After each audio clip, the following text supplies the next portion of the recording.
Alors on va faire ensemble l'exercice 1 du cours, donc je lis l'énoncé. Alors, on chauffe 350 g d'eau placée dans un récipient en verre de masse 122 g. Donc là, on a de l'eau ici, 350 g. Le récipient en verre fait 122 g, donc à l'aide d'une résistance électrique. Ici, on voit qu'on a une petite résistance électrique, donc un courant circule à travers la résistance chauffe, elle chauffe l'eau. D'accord, voilà, c'est ça l'idée. La résistance de 12 ohms est traversée par un courant d'intensité 0,85 A pendant 10 minutes. Et avec ces valeurs, alors qu'est-ce qu'on a aussi ça comme autre donnée, la masse de la résistance. Bon, la résistance elle est toute petite, on va considérer sa masse nulle par rapport à la masse de l'eau et du verre. Alors ça, c'est la capacité thermique de l'eau et la capacité thermique du verre. Et bien, avec tous ces nombres, eh bien, on peut prévoir l'élévation de température. Voilà. Donc c'est ce qu'on va faire. Alors simplement, il y a 2-3 données en plus. Alors on vous précise ce qu'est le travail électrique Alors les électrons traversant la résistance, ils exercent une force sur la résistance. Donc dans la résistance, donc cette force travaille. On dit qu'un travail électrique est apporté à la résistance. Ce travail modifie l'énergie interne de la résistance. Sa température va augmenter. Très bien. Alors document 2. On vous donne l'expression du travail électrique. Bon, ça on l'avait vu en cours, mais bon, on vous le donne, c'est pas savoir. Donc RI carré delta T. Delta T, c'est la durée, la durée de circulation du courant. Bon, voilà. Donc ça, on a vu en cours. R, la résistance, I, l'intensité. Document 3. Alors, transfert d'énergie entre la résistance et l'eau et le récipient. La résistance chauffée, la résistance elle est chaude, donc puisqu'il y a du courant qui passe à travers, va fournir de la chaleur à l'eau et au récipient. Initialement, une température ambiante. Donc, du coup, la température de l'eau et du récipient va augmenter.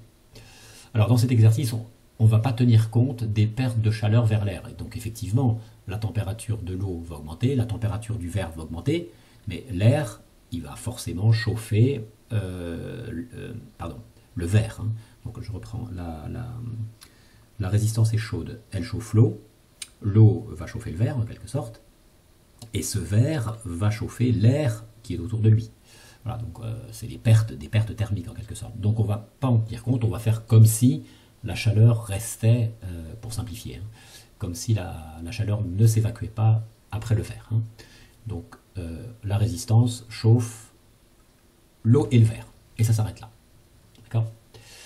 Alors, première question, complétez le schéma ci-dessous, celui-là, avec des flèches montrant les transferts d'énergie concernant le système résistance. Donc d'un point de vue énergétique, on se pose la question, donc quels sont les échanges d'énergie entre la résistance et le milieu extérieur. Bon, la résistance, qu'est-ce qu'elle reçoit comme énergie? Eh bien, elle reçoit un travail électrique. Donc on va faire une flèche qui vient vers le système, et ça sera un travail électrique, donc positif. Et la résistance, elle fournit de l'énergie à l'eau et au verre, un transfert thermique. Donc on va mettre une flèche qui sort, qui s'éloigne, et avec une lettre Q, et c'est une perte d'énergie pour la résistance, donc Q sera négatif. Donc on y va, hop, hop, d'accord? Ce qu'on a dit. Bon, deuxième question. Alors il faut appliquer le premier principe de la thermodynamique au système résistance, donc à ce système-là. Et de là, on doit en déduire une relation mathématique entre ces deux grandeurs. Bon. Alors, Q, qu'est-ce que c'est? Oui, on a dit que c'était la chaleur, le transfert thermique fourni à l'eau et au récipient en verre. Très bien. Bon, écoutez, principe de thermodynamique, c'est delta U égale W plus Q. Donc là, il y a ce W là. Alors, s'il y avait eu deux travaux, WEL plus W prime, et puis deux transferts thermiques Q et Q', on aurait écrit delta U est égal à WEL plus W' plus Q plus Q'. Mais là, on n'a que ça, donc du coup, on écrit ça. Donc là, on écrit le système étudié, delta U résistance, alors c'est WEL. Donc là, ça c'est la définition, donc là on précise WEL. Alors, la résistance, c'est un solide. Donc, on a une formule qu'on a vue en cours pour calculer la variation d'énergie interne d'un solide. C'est MC delta T. Donc ça, je vais le remplacer. M étant la masse de la résistance, C, capacité thermique de la résistance, et delta T, la variation de température de la résistance. D'accord? Voilà. Delta T, donc T final. Donc masse MC TF moins TI. Hein, bon. Voilà, est égal à W plus Q. Alors, dans l'énoncé, on vous dit, alors je sais plus, oui, c'était marqué que la masse de la résistance était toute petite hein, par rapport à l'eau, et donc on n'en tient pas compte, on met 0, donc tout ça, ça fait 0. Donc on a ça. D'accord? Donc du coup, la relation entre les deux, c'est ça, où WL égale moins Q. Hein, l'une est l'opposé de l'autre. Hein, voilà. Un Q égale moins WEL. Voilà pour la question 2. Alors, compléter le schéma ci-après. Alors, le schéma ci-après, c'est la même chose que ça, mais c'est le système eau plus récipient. Compléter le schéma ci-après avec une des flèches montrant le transfert d'énergie concernant le système eau plus récipient. D'accord, donc on y va. Donc, eau plus vert. Alors, il faut réfléchir d'un point de vue énergétique. Quels sont les échanges avec l'extérieur entre l'extérieur et ce système-là. Donc on considère l'ensemble des deux. Eh bien, ce système-là va recevoir de la chaleur de la résistance. Donc on va faire une flèche qui arrive ici, et on va mettre Q. Alors on va mettre Q', parce que pour le différencier de celui d'avant. Et en toute rigueur, eh bien, il va y avoir des pertes thermiques, donc on devrait l'appeler Q seconde. D'accord? Mais dans l'énoncé, on dit qu'on ne tient pas compte des pertes. Donc il va y avoir qu'une seule flèche, Q'. Voilà, qui est positif. Alors je viens à la quatrième question. Donc appliquer le premier principe à ce système et en déduire l'expression de la variation de température que l'on cherche hein, en fonction de toutes les constantes qu'on a. D'accord? C'est voilà, ce qu'on cherchait. Bon, eh bien écoutez, il faut se laisser guider par la question. Donc on applique le premier principe. Donc on va écrire delta U eau plus vert, c'est égal à Q', c'est tout. Voilà. Alors là, j'ai mis la définition, hein, j'ai remis la définition, mais là, il n'y a pas de travail de force non conservative, donc voilà. Alors, donc effectivement, je n'ai pas précisé, donc la variation d'énergie interne de l'eau et la variation d'énergie interne du verre, eh bien, on peut séparer, c'était forcément égal à la variation, hein, au gain d'énergie de l'eau plus le gain d'énergie du verre, hein, donc on peut séparer, bien sûr. Voilà, donc on a ça.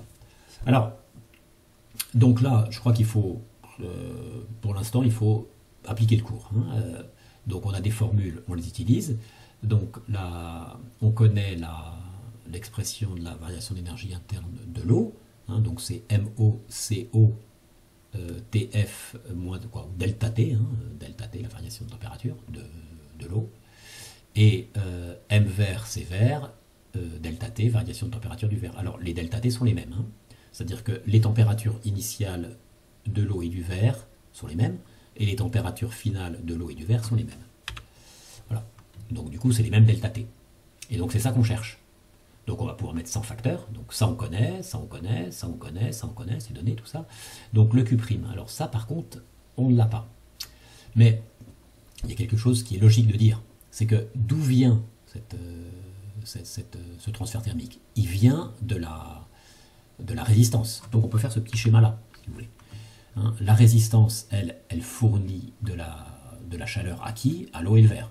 Donc le transfert thermique Q qu'on a trouvé tout à l'heure, donc qui est négatif, hein, puisque c'est le transfert thermique, c'est un transfert thermique cédé par la résistance, en valeur absolue, est égal à Q'. Alors c'est le même, sauf que Q, celui-là, là, je remonte.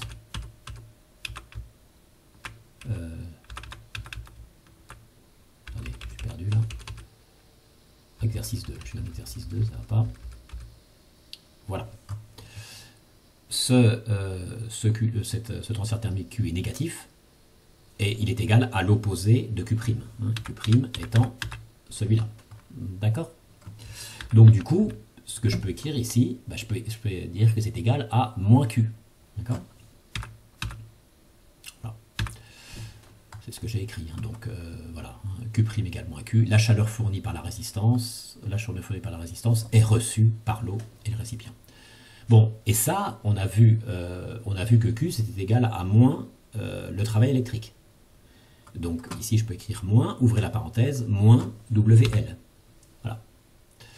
Et WL, on a la formule. C'est RI carré delta T étant la durée. Donc je mets. Donc moins par moins ça fait plus. Donc ça fait RI carré delta T. Et bien ma foi c'est bon, j'ai tout.